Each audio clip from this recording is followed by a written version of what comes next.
Good morning, everyone. It is Velvet on Silver, and I'm so excited to bring to you another hashtag Wisdom Weaver Wednesday. I took a small hiatus, and now I am back, and I'm very excited to share with you. I have a special guest coming on. Groeneveld is going to be joining me, and we are going to be going through a ton of questions. Nothing is off limits. And many of you may know Angie. She's very well known in the community. She's done a lot of work. There she is there. And we're just going to bring her on. And we're going to begin. Okay. Okay, there she is. Good morning. Hi, how are ya? I'm good. How are you? Good. I'm technology dumb. So can you see me? Can you hear me? All the Yeah, above? we check. Yep. Okay.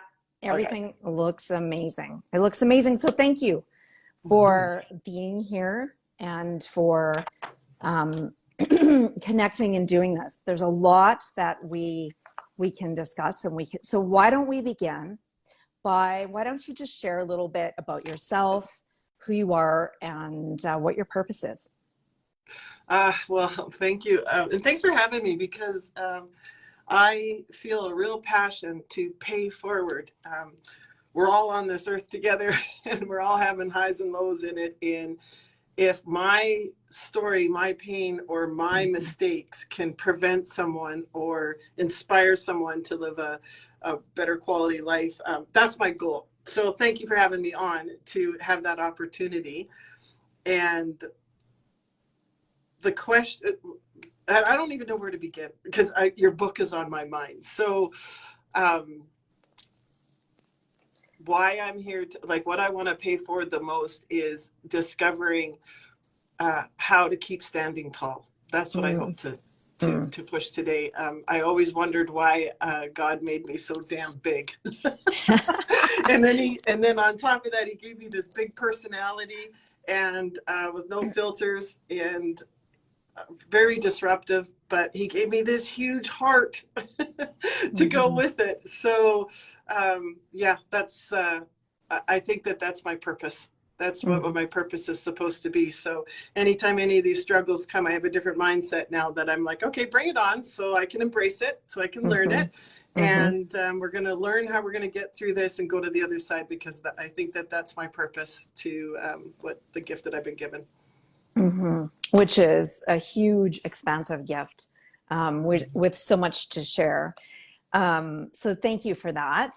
So I want to just briefly touch on the book. So the other day, Angie had said to me, stop by for coffee and, give me your book. I want to read your book. And so for those of you, this is my latest publication, Unwinding the Divine Masculine. And so I went there for coffee, and it turned out to be a deep conversation about life and the meaning and what we've been through as women. We have similar backgrounds. We, have experiences that we were talking about that we thought we could share. And for anybody who's listening, like Angie was saying, hopefully you can take something from the stories, something from the experiences to give you the strength to move through one of these stories. So let's begin with, we have some heavy subjects that we're going to talk about, and we'll get to those in a moment. But let's talk about, as many of you know, I always have this template, and I always say it's like, it's the trivia, right? Which topic is taboo for you? And she gave me the go ahead that pretty much everything is okay. So we're going to go there. So well, and I want to express my why, and I'm going to apologize for interrupting. So we're just going to have fun with it. Yeah. But it's because I'm old and I'll forget I'll forget where I'm going. But the reason is because authenticity. We have to stop hiding. So you're going to watch me I have no idea. You should see her questions, by the way. They are very, and I had to do a little, okay, what are we going to do with this? And I was like, well, walk the talk. So you're no boundaries. I don't believe in rules. I think all rules are suggestions. And then you can decide what you want with them. But you'll also watch me maneuver through if I'm uncomfortable with something and that's a boundary that I don't want to cross, or that's something that I don't want to discuss. Watch how I can gracefully do that and continue this conversation, because I want to encourage any of you that are out there watching this. Don't be afraid. Stop living in fear. So here we go. No. Game on. No, and I think that's really good advice, because boundaries are important, and it's important to have grace to move through those. So let's see that in action firsthand. Okay. So before we begin, I'm going to hit the first one for me, which was the unwinding of my marriage. So what I kind of want to talk about with you here is, with the pandemic, however you want to label it, there is lots of people that are suffering from depression, marriages breaking down, financial loss. There's a lot on the plate right now, and it's sort of sitting there visible, which is why we wanted to do this. So I know my unwinding happened in 2016. And now we're in 2022. Yeah, that's the year it is. And it's been a lot. I've learned a lot in the unwinding of my 21-year marriage. It was, the time to look at myself and be real and put myself first, right? And really begin to let go of the judgment of what others were going to say. So let's begin with that with you. How has it been with the unwinding of your marriage, your relationship? Yeah, so I want to open up here with everybody that there's a philosophy that I have been given, and I believe it's a message from the universe that I have to move forward. And I'm in the middle of writing a book called Fear to Faith on to Fly. It's about 10 years in the process. And I'm going to speak on that methodology a lot today. And this methodology was what made me have to move through the unwinding of a 25-year marriage, 30 years together with my best friend. So it was a tough one. And the similarities, which was incredible for us, was that we go from cowgirl boots to heels. We're both we're married to ranchers and both have 3 children, and it's literally like the East and the West. How we are when we met. And I love that we found each other and to have a support group. And so when you opened it up, Velva, you said everything that's going on right now, there's a lot of people that are in fear mode, is all I heard. Pandemic has done that. I specialize in disaster recovery for business and economies, and I had to go get some personal coaching done for myself and training to be able to deal with these entrepreneurs, because when disasters happen, it doesn't matter about the business. The human behind the business is what we got to keep healthy. And so all of that training taught me, again, how my methodology, Fear to Faith on to Fly, can help people. So when the unwinding of the marriage is, just because something has happened to you doesn't mean you have to end your marriage. And I want that very clear right now. Your relationship with a friend, career, let's just call it relationships, unwinding of relationships. And then as the listener, you decide how that fits into your life and in your story. But the unwinding of a relationship needs to start from not a place of fear. You will stay in your situation because of fear. And so we don't put blame and we don't anything like that. But for me, my health, I wanted so bad to make this relationship work, because I still loved this man, and I will always love this man. And because I love. And when you build a family with someone and 3 beautiful children, and the extended families that come with it, that takes a lot of courage to look after yourself, as you say, first. And you feel selfish when you do that. But I want to change the mindset right there and go within yourself. I call this a faith system. I honor everybody's, whether it's the universe, Buddhism, whatever you are, find your, or maybe none. Maybe it's just you inside. Mine's love. My faith system is love in my soul inside. So when I went to a place of love inside of myself, I realized I'm not healthy. The situation I'm in right now is not healthy. No blame to anybody. Nobody is wrong here. We tried and tried and tried.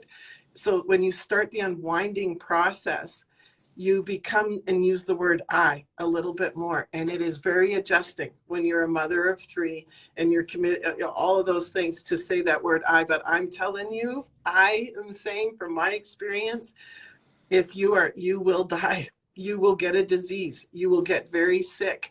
This is the honesty and the vulnerability that I'm going to share, that taking the leap to together with your partner in whatever relationship it is, to have the discussion, to say, are we healthy? Is this healthy? Are we happy? Do we want to move on? Career, friendship, whatever it is. Yeah, that's what I want to pay forward. That's what started it. And I love that, because you do sometimes feel selfish. You do sometimes, but you have to choose you, because if you don't choose you and you become sick, there's nothing to work with. I can remember my daughter, there was one pivotal moment that I was sitting outside, and I was looking in at the ranch house, and I could see her sitting there, and I could feel the energy in the home from the last week, and it wasn't fun. It wasn't loving. And I looked at her, and right at that moment, I thought, this is not a loving relationship home, and I need to show her, because I'm staying for her. And we are trying to make this work for our kids, because we are really great people. Our kids are first all the time, and we would do anything, right? But when I looked, we actually are looking at this wrong. What are we teaching? What are we showing? This is because I came from a loving family. I know what a loving home is. I know how beautiful it is. They fought, they like all that kind of stuff. They probably had breakups as a kid that I didn't know about, but I know what love feels like in a home. And I can remember looking back and going, this is no more, this isn't fair. And I believe now she sees her parents in more happy and more loving. And we're working as we unwind. It's not every day, and it's not every conversation. And the family functions sometimes are very hard, but that's temporary. You're right. It is temporary. And during change, there's the whole catharsis, of movement and beginning, and then the messy part in the middle, and then coming out the other side where you start to have acceptance and you begin to see those gifts of your choice. So yeah, very powerful. Get out of the fear. If your intuition is telling you, I'm not happy in this friendship anymore, it's actually draining me every time, or the marriage, we've tried everything we can for, like, don't you give up. You said I do forever. You hold yourself accountable. Don't quit. And you do whatever you can, because, well, you and I are on the other side right now, and I wouldn't wish this upon my worst enemy. This is not fun. This is not, you have to have a lot of courage to do this. But this is the work is hard. The determination to stay forward, to remember the end goal, is discipline and consistency. And you have to surround yourself, but it is worth it, because I'm healthy and happy, and I'm a better mother. I'm a better friend. I'm a better worker. I don't have the victim mode in me anymore. I did all of that stuff. So I know I sounded, but people quit. They quit everything too easy, and then too fast, and instant gratification, social media, all that kind of stuff. And I don't, it's not right. And yeah, that's why I want to pay forward. But get out of the fear and look after yourself, because you'll be a better person in the end. And, you know, I 100% agree with you because in the end, that's all you have is you know, whether you're alone in a hospital room in isolation, you know, whatever you're going through, chances are you're alone. You've got to be okay with you, that person inside. So, Yeah. um, and you're right, people do quit, right? Like too many swipe lefts. It's like, nope, not okay, not good. You know, in the dating field, you're swiping all the time. Yeah. And I agree with you on that. Okay. Okay, no, thank you for sharing that. There's some really strong points there about choosing you and moving through the fear. And so now I want to touch on another deep topic, and I want to do this now because I feel like there will be some time with it. So, in my book, I talked about, you know, suicide had come up for me for sure in the process of my unwinding of my marriage. And, you know, the way I made it through that was I had a really strong support system. So Mhm. my choice was to be honest, you know, with my doctor, with my psychologist, with my friends, and to just move through and feel it. And it was deep and it was painful and um, you know, I was lucky. I had a friend who was intuitive enough to call me when I was on my way in action to end my life, and she talked me through it. And I had a lot of counseling, so I know this is something very near and dear to you. So, what are the tools? What did that look like for you with suicide? Yeah, it took a lot of courage to find to be vulnerable, to speak about it. And I was doing an interview not too long ago, and I didn't prepare the person that was interviewing me that I was going to speak on it. And he literally, you? What? And I thought to myself, yeah, it's the toughest ones, hey? The ones with the Mm-hmm. strongest facade on the outside. You'd never know. Um, and that is because it's fake. It's all fake. If we could be authentic and true to ourselves and speak what our true emotion is, but there was still some struggles of, if I'm a business leader, if I'm a business coach, if I'm a mother, all of these things, like I will not let my weakness show. Mm-hmm. And I believe, like in the 80s, when I was raised, it was you keep your skeletons in the closet. So my parents were very about that, and both government workers and career workers, and very this is taboo, like this isn't discussed.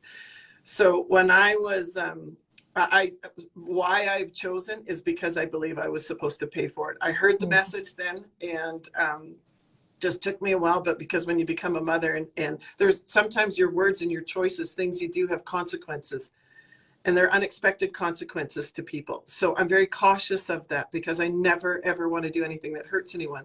So I had to have my children's permission, and I had to have my ex-husband's permission to say, and my family, my sister and my mom, and that I'm going to be open about this now because the world needs it. And I had nothing but love and support. And actually, one of my children reached out to me not too long after that and said, "Mom, I'm struggling." And I said, I believe that there's a DNA. Sometimes our DNAs, whether we have all the endorphins in our chemicals in our brain or something like that. So you never know. This might be in the family. So Mm-hmm. when I was 19 years old, I overdosed and I tried to take my own life. And I was in the psychiatric ward, if you can believe they used to do that back then, for a week.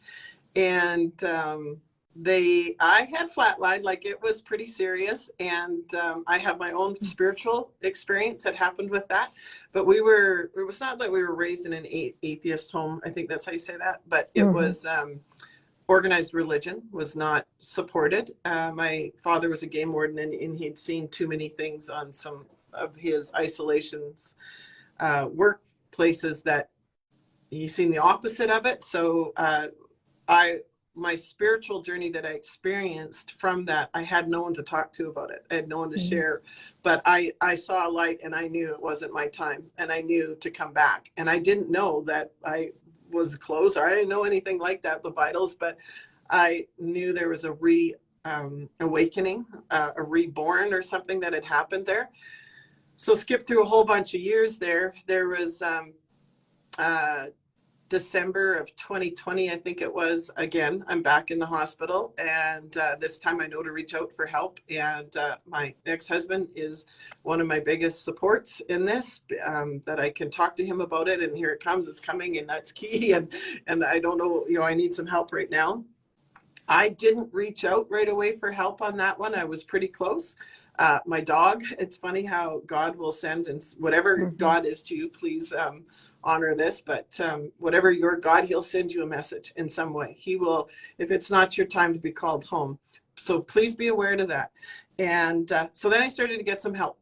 And I recently had another one, and I reached out for some help on that one. And this is what I want to pay for. This is what I've learned, that I wish anyone that is listening to this, that has had any experience of any low in their life, or that they're feeling low, you get tired.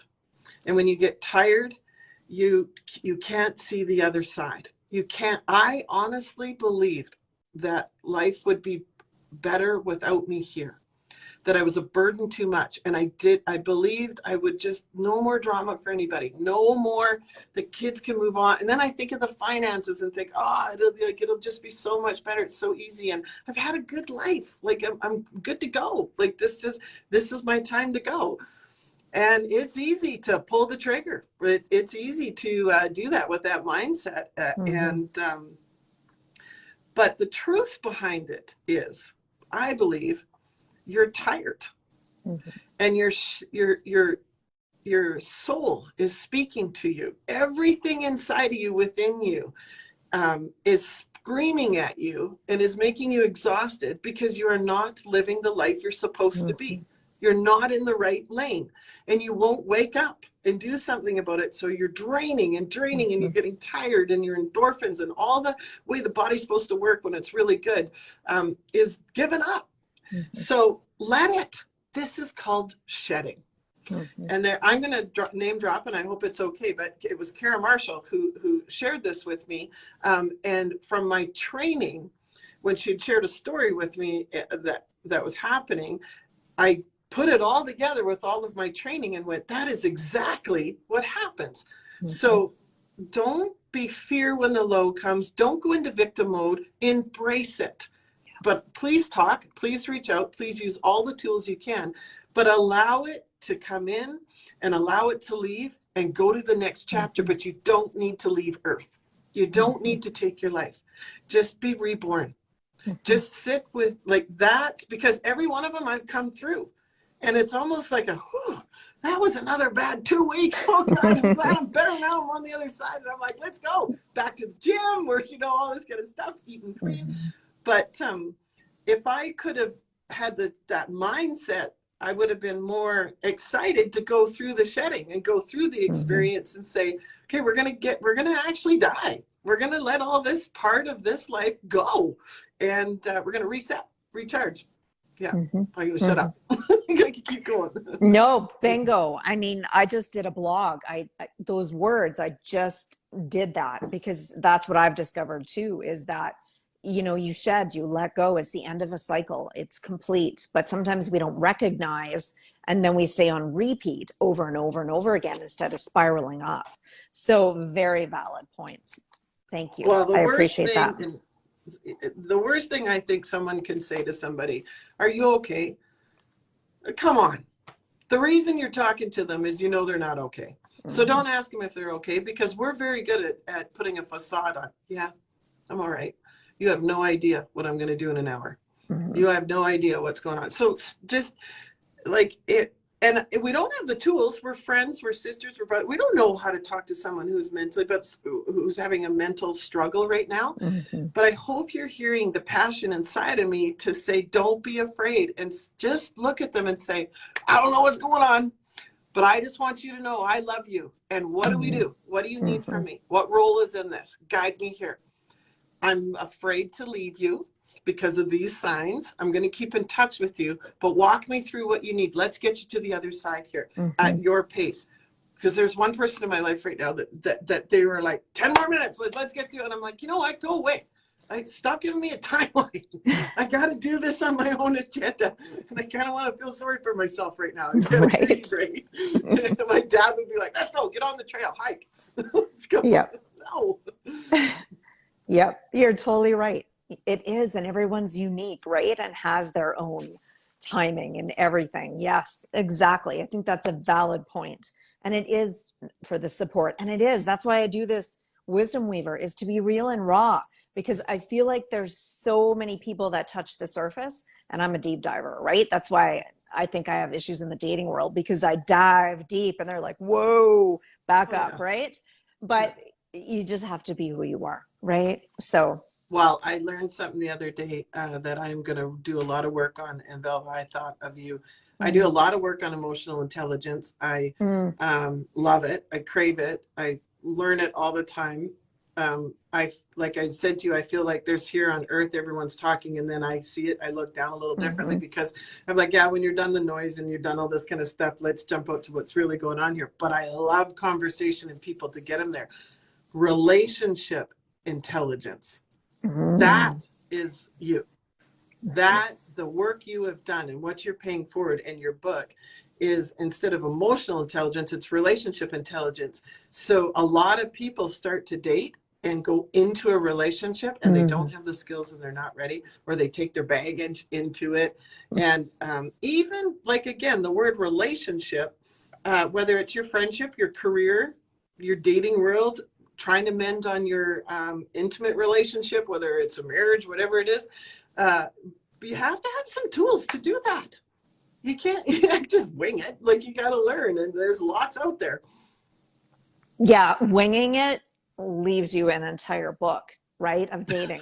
So don't wing it. And I'm not doing another book. So yeah, no, on dating, I'm not. No. So, okay, that's good. Okay, so let's go into dating. Okay, let's go into that. Okay. All right, first question, because this is the fun part. So, do you need to feel physical chemistry with your partner when you are dating someone? 100%. Okay. Yes, because when it falls out of your current relationship, don't wait. Don't take that for granted. I believe we are friends with people, we love people, but when you have an intimate relationship with them, you lust and love them. So like, I have lots of guy friends and I love them. I like truly care about them. And I actually don't care if it's a male or a female, but if I have a chemistry connection, then that's a different level. That's a different friendship. Well, it's not a friendship, right? That goes into a different category. So you cannot have a healthy, intimate dating relationship without chemistry, without lust. Right? Fake it till you want, but I'll tell you it's going to end. I guarantee you. I know. There's so much more we could say about that, but yes. Okay. Now this is what I'm going to talk about, because do you get nervous on the first date and the first kiss, right? Because for me, it was like, I'd been married for so long, I didn't even know how to date. I was 25 years out of the dating field, and I'm like, kissing, like, I got to shave my legs, I got to do all these things. Like, how do I get ready for this date? So did you get nervous? Do you get nervous on the first date and the first kiss? Oh, yeah, you feel like you're cheating. It's Yes. gross. It's a terrible, thank God for alcohol. I'm going to be straight up, because you were with one man for so many years, and that is a very private, intimate thing. And then you expose it to a stranger, like because it's very hard. But listen to yourself, and because the outside may look really good, and you may like, this is really, really what I want, or this is the type of person I'm looking for. And then if you kiss, and of course the first one's going to be nervous and yucky and all that kind of stuff, but whenever you move into the intimacy side of it, just don't, like, this is a great thing about being 50. Don't worry about it. When you were in your 20s, dating, it was Mhm. about what they looked like and what you look like. I believe from my story in the 50s, that is not like, you have to have a chemistry there. But my Lord, that is the last thing that I'm really concerned about is arm candy, right? Whatever you want to, like that, because we all know that's not going to last.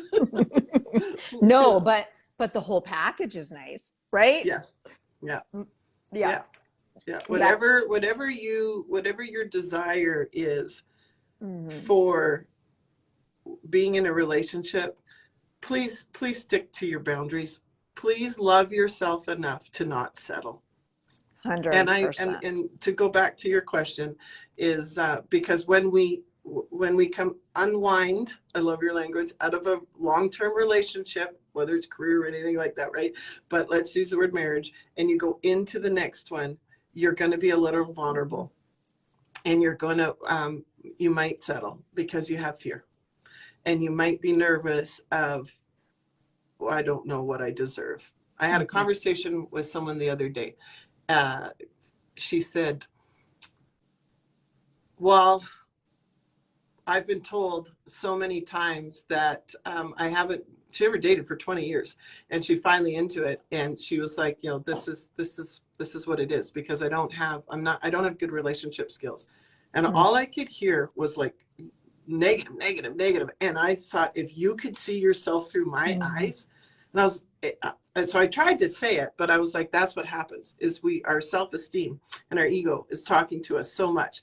But if we could get to our faith system, our heart, and fall in love with ourselves, Mhm. and like really be happy for ourselves, and go, what's our next journey? What's our next chapter in our relationship and our dating? But don't let your boundaries down. Mhm. Don't, like, whatever you need, you give to yourself. Mhm. Don't be desperate.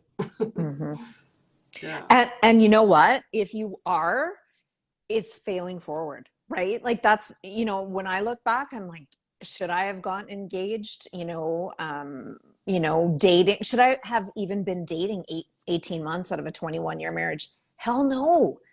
But I did, because exactly what you said. I didn't want to be alone.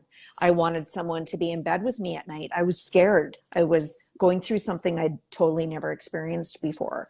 So it was forging forward. But if I could tell you that now, don't do it. Right. Yeah. But Well, you some, wouldn't have known. I mm-mm. believe, I'm going to take a chance here that you wouldn't have listened to me. No. I think if I would have said, whoa, like from a Mm-hmm. intellectual situation, I'm going to map this out for you, I think you would have went, oh, my heart, no. I feel Mm-hmm. like I'm in love, or this is the one, I want to do this, and all the story that we put Mm-hmm. around it. But Mm-hmm. what if I gave you the permission to say you did the best you could with what you knew at the time? Mm-hmm. And that's probably God's plan for you. He Yeah. probably needed you to go through that. You probably were to experience these people in your lives. But just be aware, if it's Mm-hmm. not for you, that you have the Mm-hmm. courage to get out and to move on, Mm-hmm. move forward, right? So there's nothing ever wrong with what we do. If you lie about things, and you lie to yourself and you lie to others, you're not living authentically. And Mm-hmm. everything you're doing is false. Mm-hmm. Because so there's no right or wrong choices people make, but if they have to be truthful about it, and if they can't, it's probably a reason why. It's Mm-hmm. probably wrong. Mm-hmm. And that's the cautious that I put to everybody. Because if we lie to our girlfriends and go, no, I'm okay, like, no, I'm gonna say yes, and I'm looking forward to this marriage, this second marriage. And Mm-hmm. you go back and you look in the mirror and you're like, I don't know. Well, come on, it's talking to you. The faith is talking to you. Yeah. Mm-hmm. Listen. Listen. Absolutely. Mm-hmm. Yes, I agree with you. Okay, we're moving into the taboo section. Oh God. All right. You're like, I didn't. I It's got my. lots of Baileys in my cup. Oh my God. Perfect. Okay. This is a deep one. When did you last cry and what was it about? This morning Aw. on my way to work. Mm. And it's a way to shed.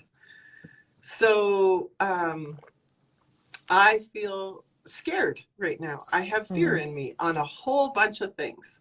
Mm-hmm. And I go to bed at night with my gratitude, and I go to bed with all of my systems and that I do to set my mindset straight, and to have a good night's rest. And sometimes I call them demons, black darkness, whatever, will come into you in the night, and they try to creep into that brain, and oh, it's a struggle. But don't let it in. I suck at it. I push it, but don't let it in, because that's their playground, is when that subconscious is open. So you got to be disciplined. But this morning, and so the why, I don't want to disclose the names of the why, and it doesn't matter, but the why is because the deeper behind the why is I'm at a crossroad of some decisions in my life, and I'm scared. So I can hear the signs, and I can hear and I can see everything, and it's all coming in. But my heart hurts, because people are going to get hurt, or there's people involved in all of these things. And so I had to cry, because I don't want to hurt people. And I'm sad. I'm sad that there's a shift. I'm sad that this is happening. So I had to let it out. And now I cowgirl up. Yep. Now I stand tall, and now pull your big girl panties up, and you get your head space, but you can't run from the emotion. You got to let it out. You gotta, otherwise you just bury it down, and you end up on the fetal position on the floor, like both you and I have, crying your eyes out harder because you kept burying it down. And thank you for being so authentic, because that's the truth, is that, you can come across looking strong, but underneath, letting that emotion out instead of suppressing it. And then the body eventually kicks in when you've done it too much and says, hey, you have asthma because, you weren't letting your grief out, right? So whatever it may be, we have to let it out. You're totally right. When your body, so the disaster recovery work, I have seen some very brutal situations from homes being lost, businesses being lost. So war zones I've worked in, that's literally what it is to me. And when COVID came, I had to end a contract because I had PTS. I knew what was going to come. Because of my training, because of my experience, I was like, this is not going to be good for these business owners. And it was actually worse than I thought it was going to be mentally on people. So I often talk to my doctor about this. And when you talk to physicians, healing people who have worked in communities where there's been natural disasters, they're talking the same way as people who are on first response onto domestics or have seen terrible things.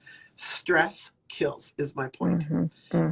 So if you do not look after yourself, or have boundaries or self-care or environment, your body goes into a fight or flight response, and it takes a lot of gas in the truck to keep it going. And you're like this, and it gets wore out. And that's when your white blood cells will go down. And that's when you come, the diseases, the colds, there's science behind this.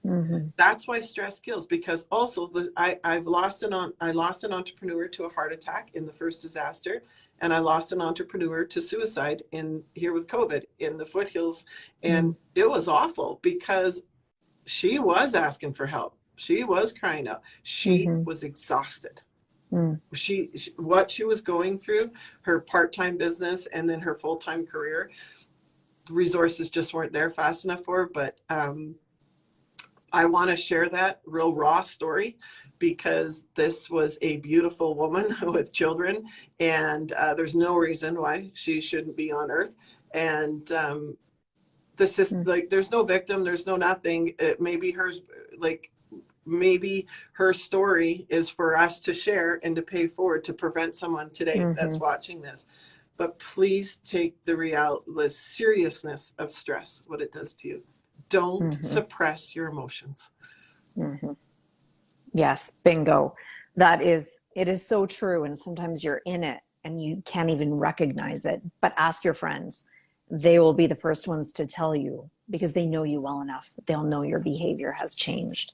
So that's very good advice. Very good. And if any men are listening, I have a big heart for all of you, because the society has taught the alpha male to not show emotion. and to be a Yeah. provider and be tough. Mm-hmm. And you don't have to be, and you'll actually be a better husband, father, brother, whatever roles you are in, if you take care of yourself.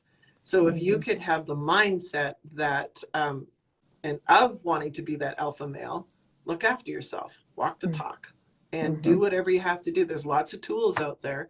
And if you're listening to this, a message to myself or to Fauna, or Fauna, I keep calling you Fauna, Velva, Fauna, because she's the one that connected us. That's where it's coming in. She's coming into me. Yeah, she is. But we have so many resources to help these men. Please don't hide behind your egos. I feel sorry for them sometimes. Well, and that's part of the reason. And so that's my next question. So, and we briefly discussed this the other day at coffee, and this is for everybody listening. And, you know, I too have a passion for the masculine. I've worked with women for years and years, and now I want to dive in and work with men. So my journey, Angie, started with like my granddad and my dad being born on a mixed grain and cattle farm. You know, they were just there. They were present every single day, whether I was on my horse or in 4-H or at the public speaking. You know, I always knew I could tell my dad or my granddad anything. I told my granddad stories about dating. He would shut his lathe off in the garage and he would just listen. And I would be crying my eyes out about my friends and peer pressure. And he was just there, right? And I remember that my uncle, two of them actually had AIDS. They were one of the first men to die of AIDS back in 1980. And he had a stack of papers on his nightstand, photocopied, right? And I said, what are you reading? And he said, you know, my sons are dying of AIDS and I need to know what this disease is. And I thought, holy smokes, here is this grain farmer who is reading, he's in his 80s and he's learning about AIDS, right? Like, plus there's all of the judgment from the community that his two sons, you know, have AIDS. And I thought, wow, like it just to this day blows my mind. So that gift I've taken forward in the dating world and in all my relationships with men. And something you said made me smile earlier. You said, you know, I have guy friends and I love having guy friends. I heard somebody say on one of the Instagram videos the other day, you can't be friends with the opposite sex. I'm like, I call BS on that. You know, who says that we can't? Maybe sometimes, yes, there's an attraction, but we can be. So where I want to go with this is, how did your relationship with your father, you know, help you to connect with your, with the male relationships today? Well, he set a standard. Mm-hmm. He set a standard that his daughter deserves. Mm-hmm. So was he perfect? No. There was, and he had his journey of becoming a parent for the first time and making mistakes in it. But the kind eyes and everything was done from a place of love, and the big smile that he would own when he made a mistake, and he would ask for forgiveness and say he'll do better. And you know, so it gives me freedom as a parent to go, oh, I really screwed up there, Tess. Lately it's been Tess because the boys are older. She's living with me full time now. Sorry about that, Tess. Mom kind of slipped there, but back on track today, are we? She's like, oh, whatever. But I hope what I'm also like, don't go into parenting, you know, that it has to be perfect. So my father, being a game warden, so, you know, you're a farm girl, kind of a ranch kind of girl. I was raised as a mountain girl and a cow girl. So I think we were the boys he wanted, my sister and I, but we were raised very tough and very independent physically. Like we had to physically be strong and physically be able to feed and look after ourselves, kind of thing. Like those are the skills he wanted to put into us and show us, you know, that kind of lifestyle. The emotional side that he showed us is what has allowed me to stay strong. He is the one that told me on a trail one day, you stand tall, enough. And he would never let you get into victim mode, never. And he said, you've been given a gift and you hold your head high and stand tall. And so now that he's gone, that is the words that keep me when I'm in a sad situation or a tough situation or a fear situation, I feel my dad's love and I feel my dad's security that stand tall, you'll be all right. So any men that are listening to this, if you are a role in a woman's life, it can be anybody, just you have such, well, as a father, you have such an opportunity to build the proper foundation in that girl in your life, that if you leave this earth, she will then have the skills without you here to continue on. So my dad's love and consistent love made me not afraid of men. And it made me not have to need men. And it made me see men in a role, in a way that I felt that for me to be their partner, I needed to see them and have expectations of them at the level that my father gave me. So when those don't happen, and when you're not happy in that male relationship with them, you can't fight it because you were raised in it and it's within, and you're battling all the time. Now, I never got abused, but so I'm just going to use that as an excuse or as an example, not excuse, is don't say to yourself like, well, my dad never hit me, but my dad said forgiveness, but this guy's beating on me, or this guy's verbally beating on me, or this guy's emotionally beating on me because he is not engaged in me right now. Stop. Just stop making excuses for it. What would your dad say? What were you raised with? Why are you feeling lesser than? And remember that man foundation that your father gave you that went, nah, it's not acceptable. It's not acceptable. So what am I going to do with it now? Yeah, that Powerful. was my dad. Wow. I know. I can feel your dad. He seemed like an amazing deep man also, and gifting you a lot of riches that you continue to give. So yeah. Don't tolerate. I can hear him too. I feel like he's here right now, and I feel a smile, and I'm looking down. He loved powerful women. Like my mom is in her day, he was so proud of her. He said, the reason I married your mother is because she was the only woman that could really read that I dated. But it was a real turn on for him, her intellectual. Yeah. And so we were raised to be strong, powerful women. And just thank God, because I didn't know what I had in front of me. Yeah. Holy. Right? You know, the other day, and I think you're going to relate to this, but I want to ask you, I had a guy say to me, I'm really attracted to your intelligence. I think you're really smart. And I'm like, that is the best compliment you could ever give me. Would you say the same? Yeah. I don't need to hear it because I know it, but when someone recognizes it and says it's a turn on for them, that's my cup of tea. That's because I'm not a Barbie doll. I don't, like, this is who I am. So for the men, though, don't lie. So I've had men tell me that you're a very smart woman and a strong businesswoman, whatever. You can tell it didn't even land with me because I don't even, I could tell right away. It was like, yeah, whatever. And they can't finish the sentence, or they can't continue in the conversation. They're intrigued by it, but they can't handle it. I've had some situations where I've had to say goodbye because they can't handle it. They see it as competition, or they see it as, it's too alpha. Too much. Too deep. So, too much, too deep. Move on. Yes, I know. Next.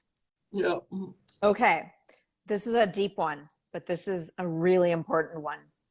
What advice would you give your 20-year-old self today?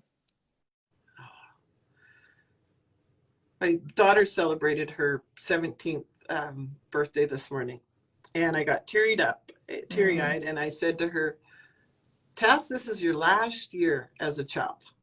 Legally, next year, you're an adult.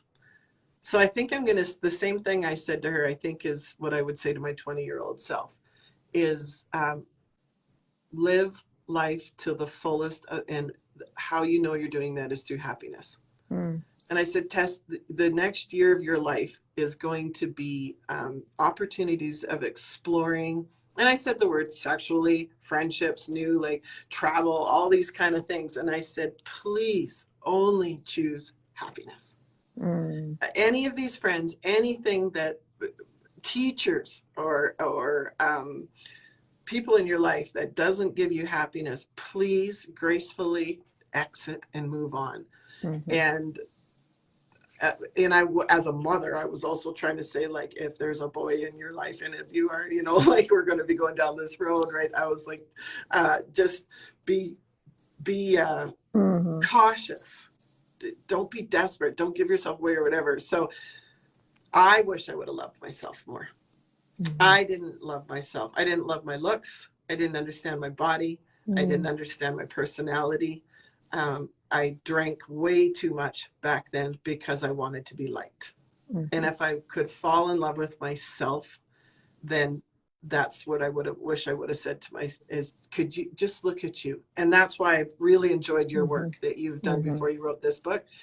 And I said to you the other day, I can see the evolution of your work, because what I would have said to my 20-year-olds is what you were teaching a couple of years ago and still are. And that foundation needs to be in women as they go into the next stages of their lives.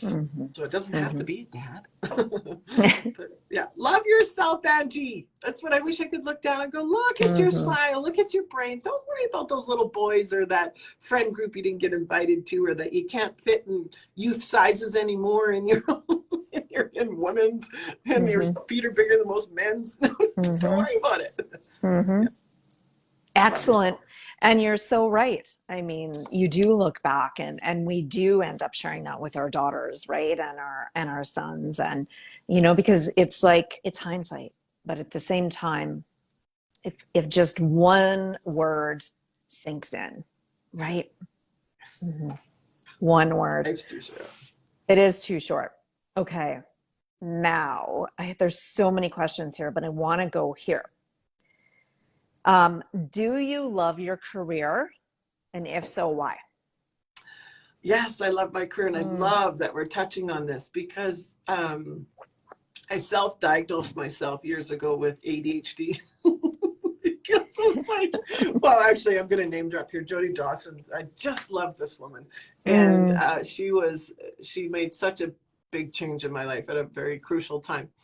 And he's like, have you ever been diagnosed with? And I was like, what is that? And then look into it. And so for my career, I bounced a lot.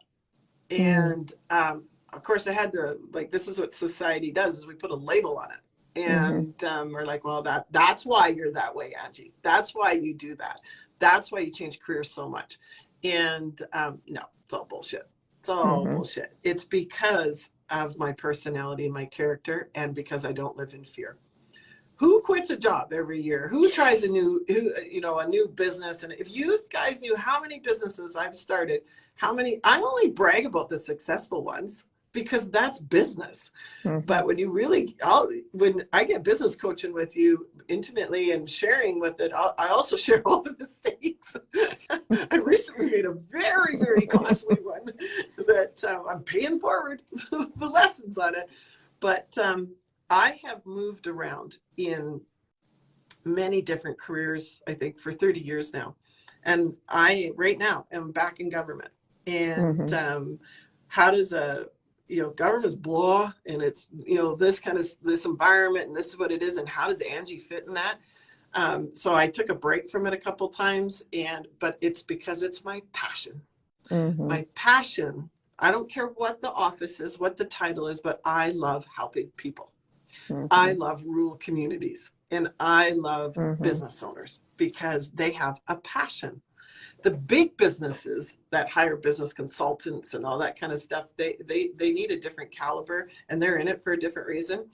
The small mom and pops, the ones that make up 80% of our businesses in Canada, are made up of the people that I love in rural communities and small businesses. And I am addicted to finding new resources and new tools to help these people. And so that's why I'm back in economic development. And I tried to chase the money because of unwinding in my marriage and being, I've never been on a budget, but been wealthy for, I wasn't growing up. I was piss ass poor. We didn't know because I had no idea how maybe poor we were because my parents gave us such a good quality of life with out stuff. Like it was in the mountains. But when I got married and saw what wealth was in a tangible way, I had a craving for it. Like just wanted that. And you want to keep up with the Joneses and you don't want your kids to feel bad and all that. So I got caught up in that image of what that looks like and chased the money. And when the marriage started to unwind, I got to look after myself now, right? And so I wanted to go after that money again, and it broke me, broke my heart, broke my passion. The mental health starts again. The low starts again. The choices, the drinking, I started smoking again and all that stuff. And then I was like, what's going on here? What's going on here? Because I wasn't living my passion career. And I knew it. So back in it, back going, and so happy. And I'm not going to make a lot of money. I got to do it through my own business, but I'm happy. And you will. Like, I will. You touched on something that's really, I found one of my passions too, is that internal alignment with your passion, right? It has to be there. You've got to be connected to it or everything else just falls apart. It does. So what happened with COVID, I believe, I've done quite a bit of coaching for couples and for raising the children in COVID, but I have to talk to the individual person. A lot of people didn't like their jobs and a lot of people were at home and didn't like the home environment working with it. So if you're not happy, you're going to spew that out, that energy in there. So this was an opportunity for you got tested. So anyone that's bitchy about COVID and bitchy about the situation, change right now, get out of the victim mode and the fear, go within and go, well, what are we going to do about this? So we've been tested. We've been given something here, time to change careers, trying to get a new education, time to try something different in the marriage, in the relationship, or the parenting skills, whatever it is. But don't lay into victim mode and blame COVID because we can't do nothing about it. But look at it as a wake-up call to now move into what you really want to do. Yeah, I've made a lot of money at businesses, and I know one thing, and it's when it's your passion. It comes so easy. You're just in it. You're seeing opportunities and you're going and you're flowing. The ones I've lost a lot of money. I probably even, if my accountant's listening, probably even because the ones that I wasn't passionate about or wasn't in a good space, I failed. But yeah, so hear that, people. Hear that out there. Don't just start these sideline businesses or take these jobs just for money. You're not doing yourself any good. Like I understand temporarily we got to put food on the table. I get it. But look to fill it. You're totally right. Whatever it is in life, you have to have passion, right? So we're almost at our time here. So what is one strong message that you want to leave with people for today? Well, I want to, your book, I just read it, and I wish I would have read it before I unwinded my marriage. You would have saved me some pain and some mistakes, and you brought some awareness to it. So if there's anybody listening to this right now that has chosen to leave their marriage, this is a book for you to read to prepare you for the stages you're going to go through. And if you are considering and you're confused and wanting to unwind or thinking of unwinding your relationship, read it because it'll scare the shit out of you and make you go back and want to make your marriage work. I'm telling you, do whatever you can to make that marriage work. And if it doesn't, then you just know it. You gave it your all, and that's why you see my smiles because we gave it our all. And so that every one of your chapters are very vulnerable and very open. And, but at the end, the paragraph, you give a message, you give a lesson learned in it. And that's the part that I want people to read, to realize what they're about to go through, to save them some pain. And I want to leave a message to everybody that you are going to have hard times in life, and you can stand tall. You can be a rock star through it, and you become better if you listen to yourself. Find something to believe in. So I've gone really strong into my faith system to give me a guidance. So, and my faith system is very different, but it's to beat the fear. I need to keep in love with myself. I need to check with myself. I need to realize there's a higher power that is right beside me, that is guiding me, whether it's the universe, my angels, whatever it is, my dad, whatever it is, this in here, this with me to beat this. And that's how I stay dynamic. And that is how I'm still kicking ass, is because when I get out of here and I live here, fear to faith, I fly and move on. And you will watch me for the next 15 years fly. That's my message. If I can do it, everyone can do it. Just get to know yourself. And thank you so much.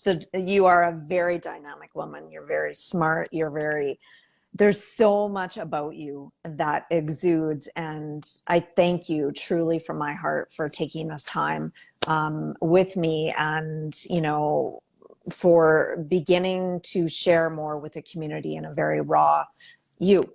So you have so much to give, and I thank you for everything that you have given, and for the support that you've done in the community, and for women and children and men. And I thank you. So where can people find you if they are wanting to connect with you? So my business is called EmergeAgency. You can just Google EmergeAgency. My Facebook is EmergeAgency. You can message me on any of those platforms. All my contact information's on there.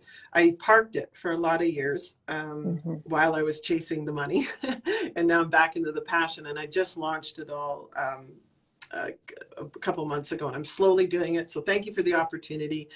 And please don't worry about money. I believe that this is a gift, and I would like to pay for this gift. If you can't afford to pay for this, then still please reach out, because I get it, and what comes around goes around, and I would still love to help you. So EmergeAgency on Facebook, or EmergeAgency Google, and you'll find me.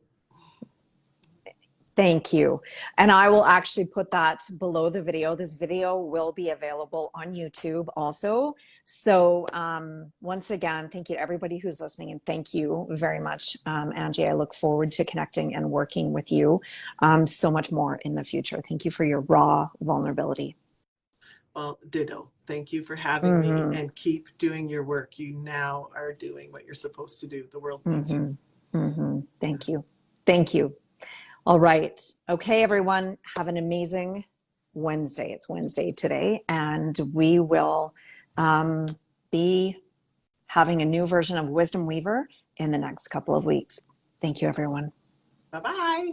Bye.